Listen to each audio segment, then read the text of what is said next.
Yeah. So I got to ask the hypey question, especially like Let's do it. you being so deep in the database world, and you inevitably have probably seen, like the rest of us, how much Chat GPT has taken over the internet in the last month or two.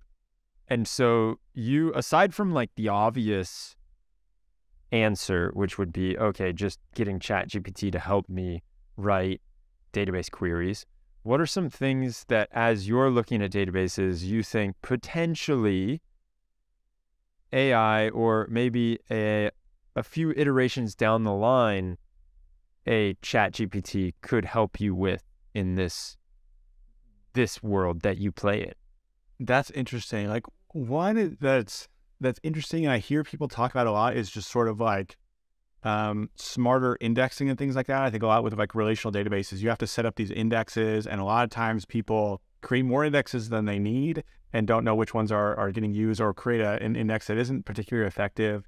I think just understanding like where you need those sort of indexing and helping with, if you can understand your access patterns, or even understand the queries that are actually going against your database and sort of smartly adapt to that. I've heard people talk about that. That seems far off from me. I always think there's like a trade-off between like abstraction.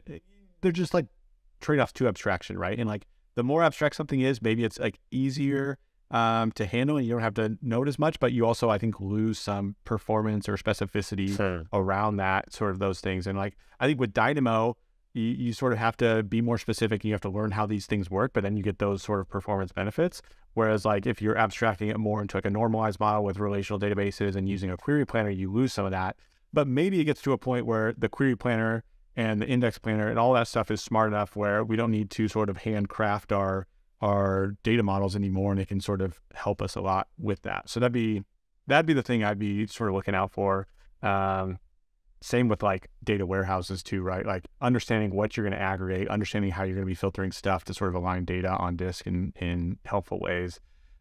Just reducing like the cost of data modeling, because man, a lot of developers just do not want to learn data modeling, and I don't know why, but like I think it's so fascinating, all the data stuff, but then like a lot of people are just like, I just want to get what it is and get on to other stuff, and don't understand like the principles there.